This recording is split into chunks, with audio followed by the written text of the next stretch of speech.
Boa noite, gente. Sejam bem-vindos ao nosso grupo de estudo do livro A Mente Vencendo o Humor, este aqui. E hoje nós estamos no nosso último encontro, né? Tivemos alguns imprevistos, demoramos para chegar aqui no último capítulo, mas finalmente nós chegamos, né? Hoje, vou compartilhar a tela aqui com vocês. Hoje eu vou falar sobre o capítulo 16, que é como a gente vai fazer para manter os ganhos e experimentar mais felicidades, né? Porque até aqui a gente trabalhou várias técnicas, várias ferramentas, vários exercícios para trabalhar aí questões relacionadas ao humor. E agora a gente vai dar continuidade e também vai saber como que ficou os nossos clientes a partir do momento, né, depois que eles saíram da terapia. Então, no epílogo, o autor nos traz aí um pouquinho sobre eles. Também eu vou falar a respeito para o certificado, tá? Vou falar mais à frente sobre como vai funcionar o certificado. A gente sabe que serão 25 horas. E aí eu vou falar direitinho a data, como que vai ser feito e todas as coisas direitinho, ok? Então, vamos iniciar aqui no capítulo. Lembrando, gente, aproveita, quem ainda não inscreveu no canal, inscreve, ativa a notificação, porque dia 9 de fevereiro nós vamos iniciar o livro de estudo, né? Manual Clínico dos Transtornos Psicológicos. Já estou com o meu novo, mas tá lá dentro, porque eu tá na outra sala, porque estou estudando, estou rabiscando aqui para poder já preparar as próximas aulas, né, do nosso estudo. Então, aproveitem e inscreve aí, porque quando começar, vocês conseguem receber a notificação das aulas. E também a gente vai voltar com aquele grupo sobre de estudos, com vários estudos relacionados à TCC, e vou fazer vários outros vídeos, já está tudo... Agora eu consegui organizar direitinho, vou fazer a gravação. Essa semana já está finalizando, mas eu acredito que eu já inicio a gravação das aulas, né? A gravação na organização, porque a gente ainda vai definir se vai permanecer na sexta, se não vai. Estava marcado para sexta-feira às 2 horas. E a gente vai finalizar o conteúdo sobre emoções. E vamos falar também sobre diagnósticos e tratamentos específicos. Embora o capítulo manual, ele vem nos trazer justamente um passo a passo, ele ainda, por mais que ele seja um livro maravilhoso, ele ainda não é 100% completo. E a gente tem aí outras questões, e aí vou organizar depois direitinho para fazer e compartilhar aqui com vocês. Então, por isso que eu falo para vocês se inscreverem, para ficar por dentro de todas as novidades, tá? O grupo novo vai ser divulgado no WhatsApp, então se você não está no WhatsApp, deixa uma mensagem aqui no Instagram, o Instagram está na descrição do vídeo, e só me chamar lá que eu coloco. Nesse grupo eu não pedi para me inscrever, para seguir, não preciso fazer nada, né? Apenas entrar lá no grupo se caso quiser fazer o certificado.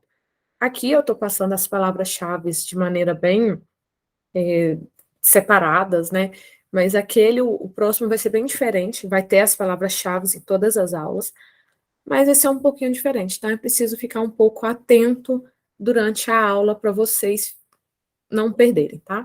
Então, entrando no capítulo 16, mantendo seus ganhos e experimentando mais felicidade. Um sábio pescador, enquanto ele pescava na beira de um pier, foi abordado por uma mulher faminta que não comia há vários dias. Vendo o cesto de peixes que ele havia pescado, a mulher implorou que ele lhe desse um peixe para aplacar sua fome.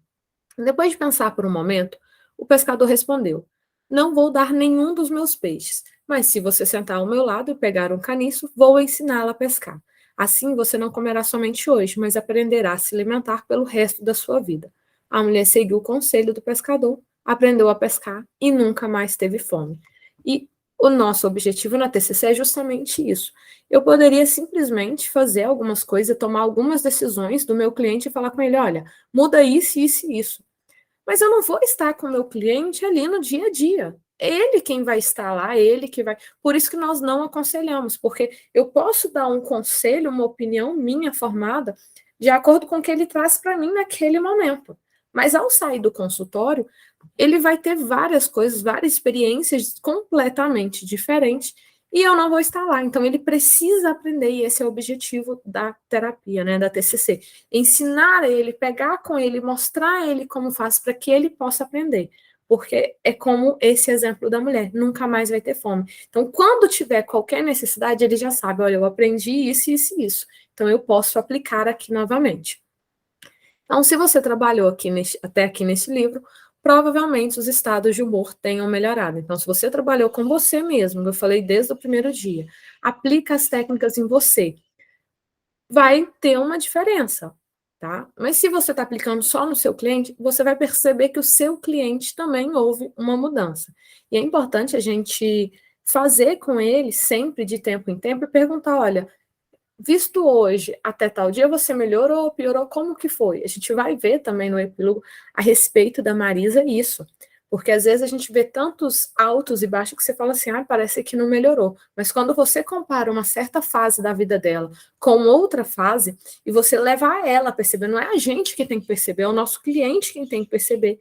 Ele vai observar, ele vai olhar e vai chegar à conclusão de que realmente tudo o que ele fez mudou, trouxe, foi completamente significativo até o momento. As pessoas aprendem as habilidades em 3 estágios.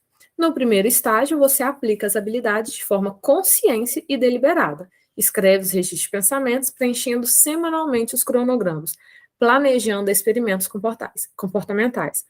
Então, no primeiro momento, aquilo que a gente falou, escreve, escreve, escreve. No segundo estágio do desenvolvimento das habilidades, ele se inicia quando você utilizou as habilidades com a frequência suficiente e começa a carregar na sua mente. Então, você não precisa mais das folhas, tá? Mas você sabe que você está fazendo ele. Peraí, como que é o registro? Não preciso de anotar mais, mas eu lembro como que o RPD funciona. Isso vale para a gente, isso vale para os nossos clientes. Já o terceiro estágio, o estágio final, se dá quando você praticou essas habilidades que elas começam a ocorrer automaticamente, sem esforço consciente ou deliberado. Quando a gente está aprendendo o TCC, você fica preocupado ali em como são os passos para eu cumprir aquela agenda que a TCC me orienta a fazer. Então, você quer seguir direitinho, não, eu tenho que verificar o humor, eu tenho que fazer a ponte, eu tenho que fazer isso, eu tenho que fazer aquilo. E a partir do momento que você vai fazendo isso, você começa a fazer de maneira automática, até que chega um ponto que você simplesmente faz e, nossa, parecia tão difícil no início e hoje você faz de maneira totalmente natural. Gente, isso funciona para todas as coisas. Quando a criança está aprendendo a andar, ela presta atenção no passo. A partir do momento, nós hoje, por exemplo, nós já andamos de maneira totalmente natural. Quando a gente está falando, observa a minha menina, que está com 1 ano e 10, tudo que eu falo, ela repete e ela vê aquela preocupação que ela tem em falar. E nós não, a gente simplesmente fala. Nós tropeçamos em palavras, eu principalmente. Tem hora que eu estou falando no automático, e eu tropeço pelas palavras, mas já é algo automático. Eu não paro para ficar organizando tanto mais os pensamentos, igual quando a gente, né, para poder falar igual quando nós somos pequenos. Quando a gente está aprendendo a dirigir, inicialmente você quer saber em qual pé que você está pisando, qual marcha que a sua mão está fazendo, como que você dirige, você olha para tudo. E a partir de um certo momento, não é permitido, mas você está dirigindo ali tão automático que até mexe no celular enquanto dirige, porque ficou algo completamente natural para você. E assim é também as habilidades aqui do livro A Mente Vencendo o Humor. Frequentemente, quando começamos a nos sentir melhor, paramos de usar as habilidades que nos ajudaram a chegar naquele ponto. Na verdade, é valioso continuar a usar as habilidades até que se tornem automáticas. E isso acontece muito. Aquela pessoa que está começando a melhorar na terapia, aí ela não vem mais, porque ela já acha que está suficiente, que já foi bom. E o que acontece? Recaída. Muitas das vezes, recaídas acontecem porque aquilo ainda não virou de maneira automática. Ela simplesmente abandonou aquilo que ela estava fazendo, não só a terapia, mas como qualquer outro tipo de esforço, né?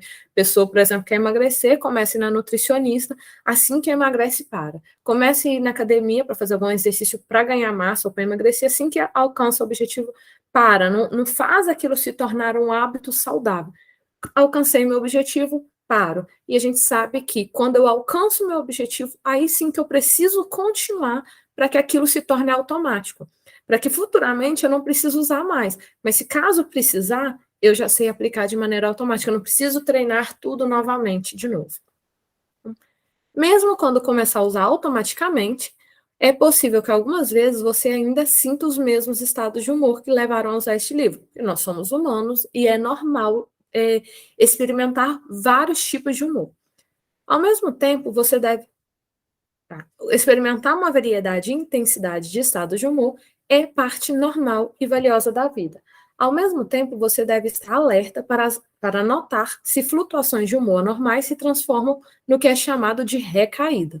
A palavra recaída aplica-se quando o estado de humor se torna mais grave, dura mais tempo e ocorrem com mais frequência ou começam a ter efeitos negativos em sua vida ou em suas relações. Então, ter um momento de tristeza não é recaída. Agora, a partir do momento em que aquilo começa a afetar negativamente a minha vida, então eu tive uma recaída, tá bom? Se seus estados de humor começam a piorar, uma boa ideia é retornar à aplicação das habilidades que o ajudaram a se sentir melhor. Você pode se surpreender ao descobrir que, quando volta a usar as habilidades de modo consciente, elas começam a ajudar mais rapidamente do que quando você aprendeu. Porque é igual andar de bicicleta. E ele fala, eu acho que ele dá aqui o exemplo, é bicicleta. Então, no início, você aprendeu a andar e tal, e você fica muito tempo. No início você fica meio assim, será que é difícil? Quando você entra, sobe na bicicleta, você vê que você simplesmente sabe fazer e parece até mais fácil do que quando você aprendeu. E aqui, esse exercício é para a gente revisar se você realmente fez as atividades, tá? Então, é um checklist. Aqui são as habilidades centrais, então tá no capítulo 2, 4, o nome da habilidade, né? Nota as interações entre pensamento, estado de humor, se sabe identificar, então você usou, foi útil, usou sim ou não? Sim ou não. Você vai escrever, foi útil, sim ou não? Você ainda usa? Vai usar futuramente ou pretende usar futuramente? Isso é essa atividade aqui. Então, tem todas as ideias, as habilidades centrais, aí ele separa aqui as habilidades com depressão que você pode usar, e habilidades com ansiedade, e as habilidades com a raiva, habilidades com a culpa e a vergonha. Então, esse aqui, ele simplesmente faz essa lista para saber se você já utilizou e se você já aprendeu a realmente, tá? Não é simplesmente, usei, fiz uma vez, usei, sim, não foi útil, não. É usar mesmo, 1, 2, 3, 4, 5, 10 vezes, quanto mais usar. Você realmente usou ou você só rabiscou a folha, tá? Rabiscar a folha uma vez, isso não é usar. Pode haver algumas habilidades que sejam úteis a maior parte do tempo, mas que ainda não são automáticas para você. Continue a praticá-las. Pode demorar vários meses antes que uma habilidade se torne automática. Quando você aprendeu a dirigir carro, se você não sabe dirigir carro, quando alguém que você conhece aprendeu a dirigir, ou quando você aprendeu a andar de bicicleta, e quando você começou a andar também, é um excelente exemplo. Quando você foi para a escola estudar, você não aprendeu. Se você é terapeuta, psicólogo, quando você começou a estudar sobre terapias, quando começou a faculdade, você não aprendeu de um dia para o outro. Houve todo um processo. Você não pegou o carro no primeiro dia e já saiu dirigindo perfeitamente, né? Há ali alguns erros e você precisou de uma aula, 2 aulas, 3 aulas na faculdade. A gente precisou de 5 anos de faculdade para sair realmente formado e a gente ainda não sabe muita coisa. A gente precisa estar sempre estudando e atualizando.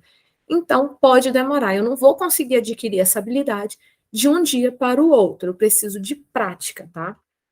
Porque muita gente fala, mas eu já testei a semana inteira e não deu certo. Poxa, mas você não começou a andar assim com 7 dias. Demorou 9, 1 ano e 2 meses para começar a andar.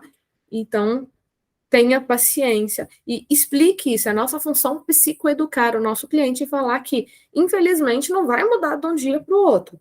É um trabalho em equipe. Nossa, quem dera, né? Se a gente conseguisse resolver os problemas dos nossos clientes de um dia para o outro.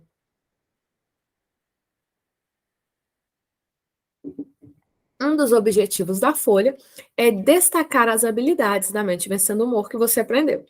As melhores que você obteve são resultados do seu esforço dessas novas habilidades. Haverá menos probabilidade de você se deparar com problemas de humor e maior probabilidade de experimentar felicidade, de encontrar propósito e significado positivo. Aqui ele fala assim, deparar com problemas de humor. Então, não é que eu não vou sentir aquele humor novamente. Lembre-se que eu falei no capítulo anterior sobre raiva, culpa. É normal, se eu fiz algo errado, então é normal eu sentir culpa, é normal eu ter raiva, é normal eu ter tristeza, é normal, a ansiedade faz parte do nosso dia a dia. O que não é aceitável é isso começar a me prejudicar pessoalmente, né, me prejudicar aqui comigo, com os outros, com o futuro. Então, são várias coisas aí. Então, é normal eu sentir isso, tá? É normal, é esperado a gente sentir vários tipos de emoções por dias, por semanas, aí por mês, é normal, é esperado. Agora, quanto mais eu aprendo a lidar, isso não se torna um problema para mim, né? Se a pessoa enfrentou depressão, quando ela começa a sentir, ele vai falar aqui a respeito dos sinais. Então, quando eu começo a perceber que eu estou talvez entrando em depressão, eu começo a usar essas ferramentas que eu aprendi para não cair novamente. Então, reduz a probabilidade de recaída e ele vem falar sobre como nós vamos fazer para reduzir. Às vezes paramos de usar as habilidades porque nós estamos nos sentindo melhor. Outras vezes porque antigos pensamentos e comportamentos retornam apesar de nossos melhores esforços e começamos a experimentar com mais frequência humores negativos graves, perturbadores e de longa duração. Mesmo que pareça ruim, essa é a oportunidade de desenvolver ainda mais as habilidades e ajudá-la a se tornar automática. E ele dá 3 passos. Identificar situações de alto risco. Então, quando você desenvolve os exercícios, você nota que é mais provável enfrentar estados de humor problemáticos indeterminados. Então, primeiro eu identifico a situação. Se eu estou me sentindo novamente que eu estou entrando em depressão, o que está acontecendo? O que está desencadeando esse problema novamente? Comece a identificar isso. Identifique os primeiros sinais de alerta. Como que eu estou ansiosa? Quando a minha mão começa a transpirar, quando a minha respiração começa a ficar assim, quando o meu coração acelera, quais são os primeiros sinais de alerta para eu me preocupar, tá? Eles podem ser comportamentos que você tem ou não tem. Por exemplo, ficar na cama por mais tempo, procrastinar mais, evitar pessoas, pensamentos começam a ficar negativos, os estados de humor podem ser alterados, as alterações podem ser físicas também. Relembre as suas experiências passadas. Quais podem ser os primeiros sinais de alerta? E terceiro ponto, prepare um plano de ação. E aí, uma das vantagens de todas as habilidades que a gente está aprendendo aqui é que a gente pode usar esses exercícios diante dos desafios para compreender, tolerar e reduzir o sofrimento. Então, eu começo a preparar algo para eu fazer. Se aquilo está me impedindo, então o que, que eu posso fazer? Quais atividades que eu vou fazer? A gente fez aqui, agora eu não vou lembrar, uma lista, né, de atividades para ocupar aí durante a semana, né? Passear com o cachorro, eu posso ouvir uma música, eu posso voltar a fazer crochê, eu posso voltar a visitar meus amigos, vou uma vez por semana. Não é encher também, porque às vezes a gente trabalha, mas a gente tem que ter planos de ação, preparar coisas que a gente pode fazer. E aqui ele dá outro exercício, né, para a gente escrever na folha 16.2 habilidades e os passos que a gente pode dar em situações de alto risco, quando surgem os primeiros sinais de alerta e quando estão piorando. Por exemplo, quando Paulo nota que está afastando da sua família e seus amigos, que é o primeiro sinal de alerta dele, ele revisa aquela folha ali com todas as atividades e se deu conta de que ele se beneficiou da maior parte do cronograma de atividades, que é o que eu falei, cronograma de atividades, tá? Logo, ele escreveu em seu plano para reduzir o risco de recaída, que seria ser mais ativo, sair mais de casa e que faria planos para ficar perto de outras pessoas. Além disso, depois de revisar a folha, reconheceu que outra parte importante da sua melhora se devia ter aprendido a pensar de forma diferente. Isso aconteceu a partir do momento que ele utilizou o registro de pensamentos disfuncionais e do diário de gratidão. Então, Paulo começou a perceber que ele se beneficiou de vários exercícios ali e ele começou a fazer, tá? Então, aqui, esse exercício é para você preencher, né? Quais são as situações de alto risco? Quais são os seus primeiros sinais de alerta? Então, como que é? Começa a preencher isso, porque aí você começa a identificar o que está te paralisando frente ao problema, o que está te gerando o problema, e você consegue, de certa forma, a prever quando você vai ficar mal. Por isso que você precisa identificar os sinais de alerta. Identificar os sinais de alerta é prever. Quando eu prevejo, eu posso evitar escolher uma alternativa muito melhor e muito mais saudável. E ele passa esse exercício aqui para a gente imaginar se enfrentando. Então, se eu sei que eu prefiro ficar na cama o dia inteiro, quando eu começar a querer ir para a cama, eu começo a imaginar, não, o que eu posso fazer para enfrentar isso aqui? Eu sei que eu estou começando a voltar a me sentir depressivo. quais são as situações de risco que está acontecendo, o que está acontecendo que eu estou me sentindo. Então, eu começo a imaginar como eu vou fazer diferente. Então, imagine a situação com muitos detalhes. O que está acontecendo? O que você vê e ouve? A seguir, imagine que você está experimentando vários ou todos sinais de alerta. Como você se sente? Em que está pensando? Agora se imagine colocando em prática o seu plano de ação. Passe vários minutos imaginando com detalhes que você está cumprindo cada etapa do seu plano. Enquanto executa cada passo em sua imaginação, preste atenção ao que está fazendo, pensando e sentindo. Como isso afeta seu humor, pensamento, comportamento e experiência física.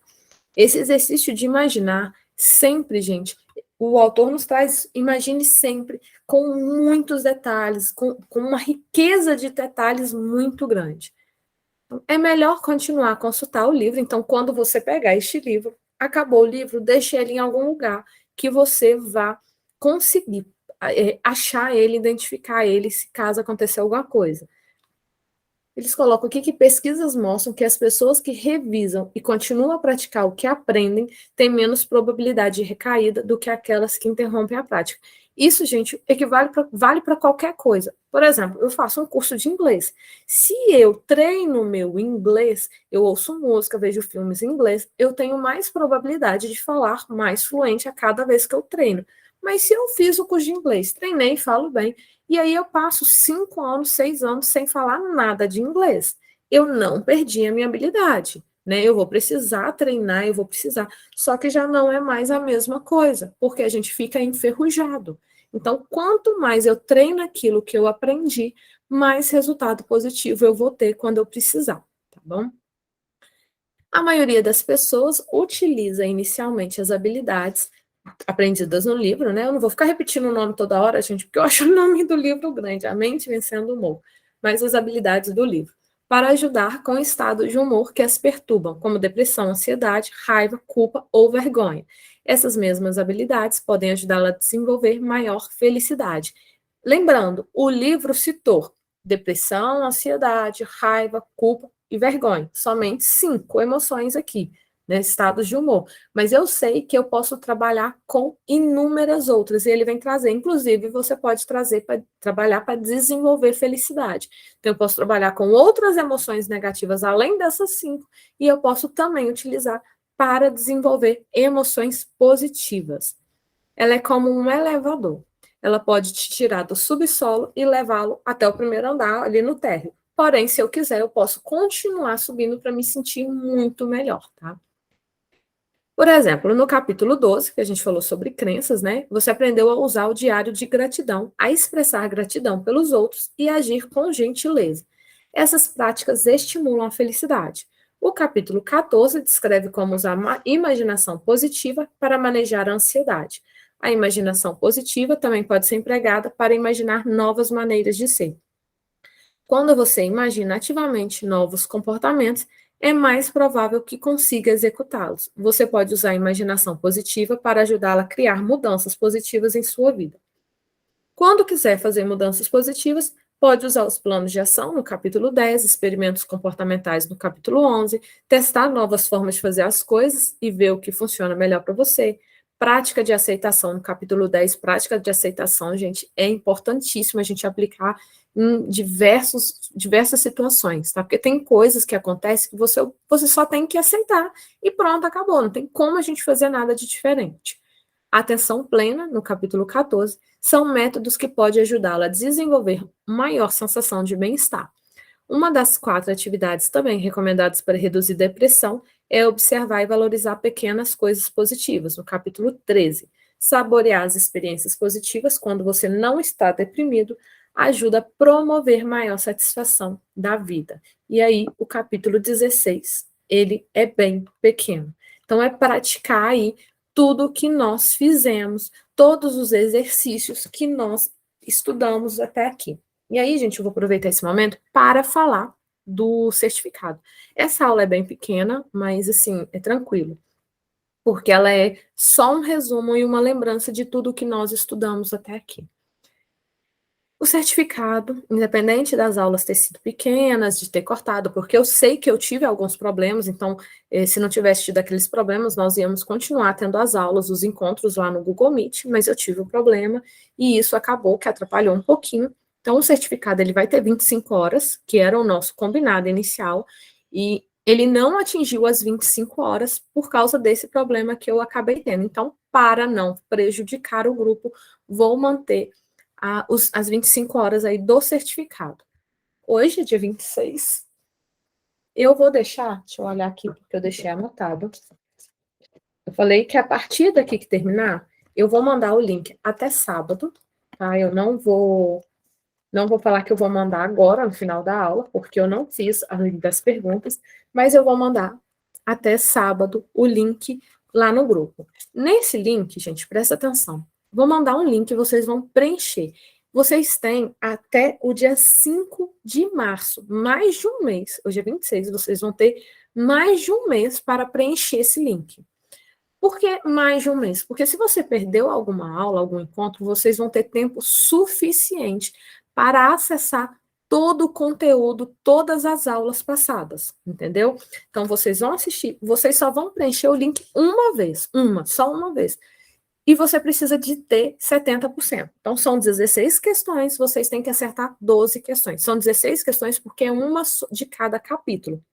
São 15 palavras-chave, 12 palavras-chave, né? São 12 encontros com esse. São 12 palavras-chave, eu não fiz a conta, mas vocês têm que ter também as palavras-chave lá, e são 70% das palavras-chave. Deixa eu fazer a conta aqui agora. Ó. São 12 palavras-chave, 70%. São 11 palavras-chave. 10 a 11 palavras-chave. Vou colocar 10 palavras-chave aí, tá? Então, vocês precisam de ter 70% das palavras-chave, ok? E deixa eu lembrar. Dia 20, o certificado é de 25 horas, vão ter o espaço para vocês colocarem as palavras-chave, tem que ter 10 palavras-chave, vão ter 16 questões, vocês têm que acertar pelo menos 12 questões, e vocês têm até o dia 5/3 para realizar essa prova. Somente uma chance. Ah, mas eu fiz a prova 2 vezes. Não importa. A primeira vez que eu receber vai ser considerada válida. Se você preencher errado, eu não vou me responsabilizar por isso. Então, preencham com atenção o nome de vocês e o e-mail de maneira correta. Eu vou pedir uma semana para enviar o certificado para vocês pelo e-mail. Então, tem que estar aí um e-mail correto, ok? Acho que é isso, gente. Então, prestem atenção. Vai ser 16 questões, tem que acertar 12. 12 palavras-chave e tem até o dia 5/3, mais de um mês para vocês preencherem esse negócio. Ah, tá, mas eu perdi o tempo. Gente, infelizmente, o certificado eu estou fazendo com 25 horas, de forma totalmente gratuita. Não vou repetir mais, tá bom? Uma vez somente. Eu não vou repetir essas informações no grupo. Se for pergunta referente ao certificado, me façam lá no PV, que seja no Instagram ou no WhatsApp. Eu vou entrar e vou explicar para vocês, se não for o que eu falei no grupo, tá? Porque às vezes eu já falei que vocês não assistem aula, tem pessoas que não estão assistindo aula, vai simplesmente vir pegar a palavra-chave e depois vai ficar me fazendo perguntas que eu já falei. Então, é isso. Deixa eu compartilhar com vocês a palavra-chave aqui de uma vez antes de entrar no epílogo. Prestem atenção, façam com muito cuidado, porque é uma chance somente. Não vai ter duas chances. Ah, tá, mas por favor, não tem disso. Gente, certificado 100% gratuito. Estou ajudando vocês, então vamos fazer aí com atenção. Palavra-chave 1308, TCC 18. Como vocês estão vendo, meu objetivo não é vender curso, meu objetivo não é vender supervisão, meu objetivo não está sendo vender nada aqui nesse grupo. Simplesmente compartilhar o conhecimento com vocês mesmos. Por isso que eu falo, deixa aí, gente, inscreve no canal, para vocês receberem notificação. Ativem o sininho, dá um like, curte aí, só para ajudar mesmo, porque meu objetivo é ajudar vocês. Em momento algum, estou vendendo qualquer coisa. Não é o meu objetivo nesses grupos de estudo, tá bom? Então, voltando no livro, para o epílogo e o finalzinho, porque aqui já é bem rapidinho, né? O capítulo é bem pequeno. Embora tenha lido a respeito de muitas pessoas, a gente vai falar sobre os nossos 4 para saber o que aconteceu com eles. Paulo, mais velho e melhor, lembrando, Paulo não queria envelhecer, Paulo tinha medo da morte, estava muito depressivo. Paulo venceu a depressão testando os pensamentos no registro de pensamentos, a gente chama de RPD, registro de pensamentos funcionais, e realizando experimentos para aprender novas formas de interagir com seus filhos e netos. Ele também achou muito útil completar os cronogramas de atividade e manter um diário de gratidão. Ao concluir a terapia, ele se sentia muito mais feliz. Voltou a se encontrar com os amigos, faz projetos na garagem, realiza uma variedade de atividades com sua esposa Silvia. Além disso, Paulo e Silvia conversaram a respeito de como cada um vai lidar com a situação se o outro morresse primeiro. Embora Paulo, ele espera que Silvia viva muito mais do que ele se sente mais seguro de que conseguiria aprender a aproveitar a vida, mesmo que ela morresse primeiro. A melhora drástica em seu humor agradou e surpreendeu Paulo. Ao final da última sessão, ele levantou da cadeira, apertou a mão do terapeuta firmemente e disse: Obrigada, doutor. Você me ajudou imensamente. E você bem sabe que eu não acreditava que a terapia pode me ajudar. O terapeuta de Paulo sorriu e disse: Bem, você merece o crédito. Você trabalhou arduamente para se sentir melhor. Tem a figura aqui que eu vou mostrar, que é o gráfico do humor do Paulo. Geralmente, as pessoas não melhoram todas as semanas, em um gráfico de score de depressão. Observe, por exemplo, que Paulo ele poderia ter pensado que não estava fazendo progresso na semana 3, quando o score de depressão aumentou vários pontos. Mas, com o tempo, a depressão de Paulo diminuiu, especialmente após a 6ª semana. Então, olha aqui, ó. Primeira semana, que o risco embaixo, são as semanas de Paulo. E aqui, os scores do... Não está escrito daquelas atividades do inventário. Na primeira semana, Paulo fez 30, na semana ele caiu, fez 27. Na terceira semana, ele subiu para 33, então ele poderia ficar preocupado, opa, de 27 subiu para 33. Só que, por isso é importante a psicoeducação feita ali com os nossos clientes, Ele percebeu que, tudo bem, eu posso aumentar, mas eu não vou desistir. Na sessão 14, em relação à depressão de Paulo, o score estava 0, tá? Estava completamente zerado. Já Marisa foi abusada sexualmente. A Marisa, a gente sabe que enfrentou uma depressão muito profunda, muitos altos e baixos, com várias vezes chegando ao consultório, trazendo vários motivos que para ela eram verdadeiros e que confirmava para ela que a morte era a melhor solução. Então, Marisa também, a gente tem aqui os scores dela e o resultado de como ela ficou. Como você pode ver no quadro relativo à depressão de Marisa, que é a próxima que eu vou mostrar a vocês, seu padrão de melhora foi muito diferente de Paulo. Os scores de depressão de Marisa aumentaram e diminuíram muitas vezes durante o tempo em que ela estava na terapia. Nas primeiras 10 semanas, por isso que eu falei que é importante a gente fazer comparações com nossos clientes e mostrar para ele o quanto que, como ele está hoje, como ele estava agora, quando ele estava tanto tempo atrás. Então, olha só, nas 10 primeiras semanas de Marisa, os scores dela estiveram acima de 30 por 7 semanas. Então, em 10 semanas, vou fazer até nos dedos para vocês verem, em 10 semanas, nas 10 primeiras de atendimento, durante 7, Marisa passou de 30. Ou seja, em apenas 3, o humor de Marisa ficou mais abaixo. Na segunda, da 11ª até a 20ª, nas 10 semanas seguintes, os scores ficaram acima de 30 por 4. Então, olha só, era 10 semanas. Na primeira ficou 7. Nas outras segundas, 10 primeiras semanas, em apenas 4, os scores dela ultrapassou ali de 30. E em 6 semanas, ela ficou muito melhor. Na primeira semana, ela ficou 7 semanas ruim, nas primeiras 10, 3 boa. Na segunda etapa, ela ficou 4 ruim e 6 boa. Já nas 10 semanas seguintes, Marisa teve mais de 30 sessões, tá? Nas 10 primeiras semanas seguintes, eles ficaram acima de 30 apenas uma vez somente. Então, não é que eles iam abaixar eternamente, eles podem subir sim, porém, em 10 semanas, apenas uma. Olha a diferença. Nas 10 primeiras, a Marisa ficou 7 semanas sentindo mal. Nas 10, praticamente 10 últimas, em apenas uma semana, a Marisa esteve pior aí. Portanto, embora Marisa continuasse a lutar contra a depressão por vários meses, seu quadro ajudou a ver que ela teve menos semanas em que se encontrava muito deprimida quando começou a usar os registros de pensamento. Vou ler ele de novo, mas olha os scores dela. Ó.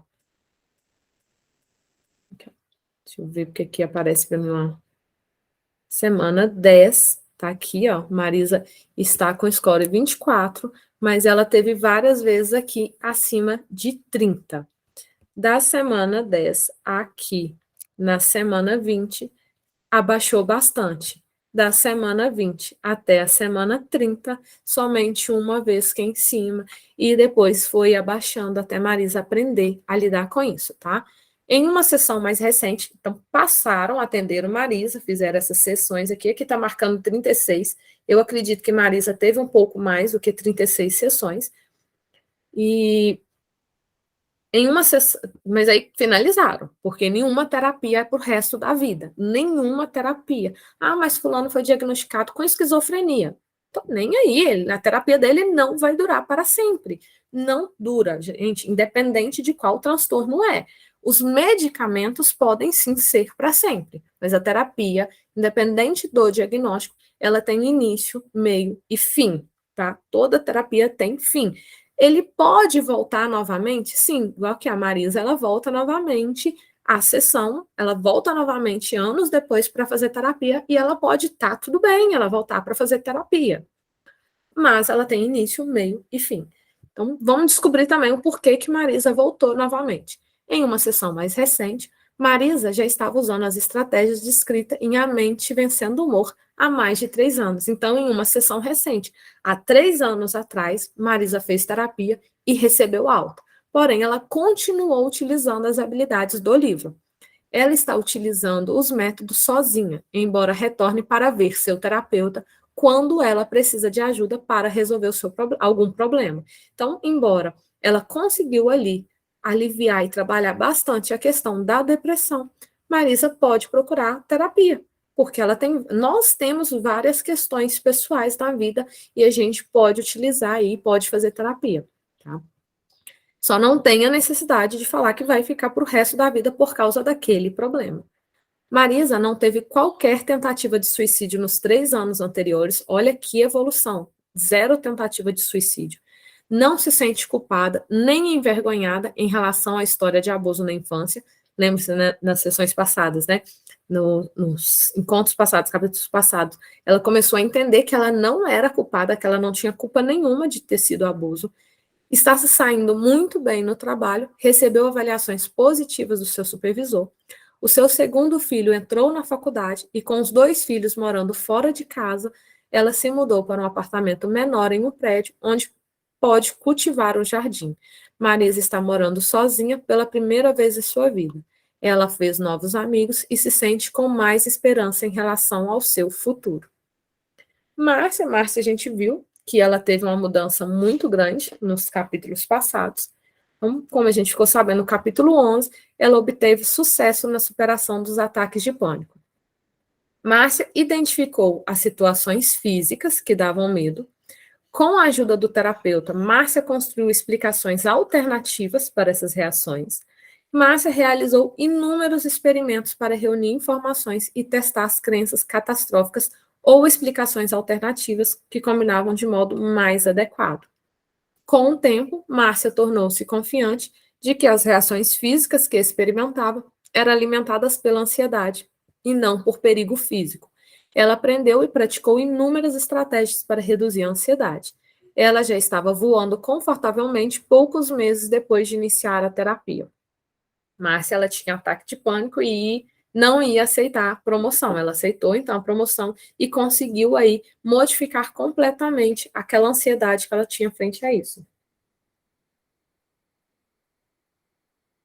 Márcia pode ter qualquer outro tipo de problema e procurar ajuda do terapeuta novamente? Sim, ela pode, tá? Mas para essa questão aqui, as chances dela procurar são mínimas, né? Bem próximas a 0. A gente não vai falar 0, porque a mente humana ela é uma caixinha cheia de surpresa. Então, a gente não pode falar que é 100% de certeza que ela nunca mais vai procurar, mas as chances são mínimas. Vitor, a solução perfeita é ser imperfeito. Vitor procurou querendo ser perfeito, né? Lembre-se que ele chegou para o terapeuta e falou: ajude-me a ser perfeito. Inicialmente, ele procurou tratamento, querendo se sentir mais confiante e se sentir melhor em relação a si, manejar a raiva e obter ajuda para manter sua sobriedade. Com o passar do tempo, alguns dos objetivos de tratamento de Vitor mudaram.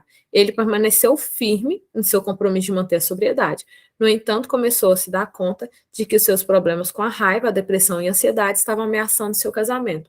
Gente, e Vitor, ele é o exemplo perfeito para mostrar o porquê que psicoeducação ela funciona muito bem, né? O Vitor, ele estava já, quando ele iniciou a terapia ali, a gente falou que ele estava há 3 anos sóbrio, e a gente vai ver aqui que Vitor teve 2 episódios de 2 recaídas grandes, e por isso que a gente precisa da psicoeducação, e nós precisamos entender que a gente também não pode prometer, não, a partir de agora nunca mais você vai beber, a partir de agora você nunca mais vai ter problema. A gente não vai prometer isso, porque a gente trabalha com o ser humano e o ser humano ele é imprevisível. Então, Vitor, progresso foi caracterizado por trabalho árduo, esforço contínuo e melhora constante interrompida por 2 episódios de bebedeira descontrolada e deteriorização significativa da sua vida. Depois de completar aproximadamente 35 registros de pensamento, Vitor desenvolveu uma boa habilidade de identificar e testar os pensamentos que contribuíam para os seus estados de humor, baixa autoestima e abuso de álcool. A antecipação de acontecimentos difíceis e o uso da imaginação para preparar para eles ajudaram Vitor a controlar seus impulsos para beber e minimizaram a frequência de suas explosões de raiva. Vitor estava sóbrio há mais de 3 anos e teve 2 episódios de bebedeira, tá, gente? Então é importante a gente entender que ele não começou perfeito e foi perfeito e tinha que ser perfeito, não. Ele bebeu, ele retornou, depois teve outro episódio de beber novamente, e quando a gente trabalha com processos químicos, né, com dependência química, é um pouquinho mais complicado, porque não é simplesmente a ligação emocional, né? Tem também ali toda uma alteração biológica, tem toda. Tem várias coisas ali que estão interrelacionadas ao uso e abuso de substâncias químicas, tá bom? Então, a gente precisa ter uma atenção maior quando nós trabalhamos com isso. No grupo de CTR, eu falei, agora não vou me lembrar em qual foi, eu falei de quando o desafio é o uso de substâncias químicas, e nem sempre são transtornos desafiadores, né, que a pessoa faz o uso de álcool. A gente vê aí o uso, o abuso de álcool, né, de substâncias lícitas e ilícitas em diversas situações. Isso se torna algo, não é simplesmente apenas um vício, se torna um problema muito maior emocionalmente falando para aquela pessoa. Então, após o seu segundo episódio de bebedeira, Vitor ele teve sucesso em controlar seus impulsos para beber e manteve sobriedade. Ele atribuiu sua sobriedade à aprendizagem de várias estratégias para manejar seus estados de humor de forma sadia. Então, embora ele bebeu 2 vezes, ele teve uma recaída, ele não chutou o pau da barraca e voltou a beber novamente. Ele aprendeu, ele entendeu, por isso que eu falo da psicoeducação, ele aprendeu que um episódio de bebedeira não anula tudo que eu aprendi até aqui. Então, eu posso voltar. Além disso, Vitor e Júlio decidiram que uma terapia de casal seria útil. A terapia de casal ensinou a melhorar sua comunicação, expressar claramente seus sentimentos e atestar a exatidão de seus pensamentos em relação ao outro. Além do mais, a terapia os ajudou a reparar confiança que tinha sido enfraquecida por anos de raiva e alcoolismo.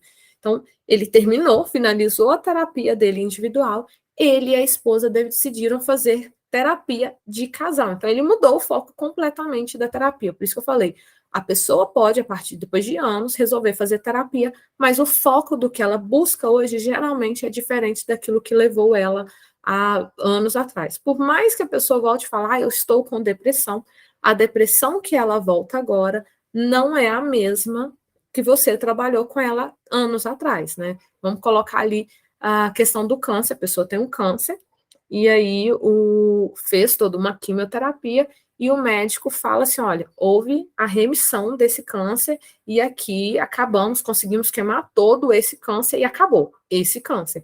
Eles pedem aí uns 5 anos para liberar a pessoa, não entendo, tá, gente, dessa área, estou falando aqui do que eu já acompanhei, então, mas não é a minha área específica, então eu vou falar do que eu conheço, do que eu sei aqui, mas não levem como verdade absoluta. Mas assim, teve ali a quimioterapia, resolveu, eliminou aquele câncer, eles vão pedir uns 5 anos para saber se realmente se realmente resolveu ou não. E eles vão falar com aquela pessoa que ela nunca mais vai ter câncer na vida? Não, não vai falar. Porque às vezes a pessoa ela deu um câncer no útero, resolveu o problema, eliminou aquele câncer, e aí de repente ela dá um câncer no ovário. Ou dá um câncer na garganta, não sei, tá? Não tô falando aqui aleatório. Eles não podem falar que, ao eliminar isso aqui, nunca mais a pessoa vai sofrer com aquilo ali novamente. Talvez naquele lugar ela nunca mais vai ter. Aquele câncer nunca mais vai ter.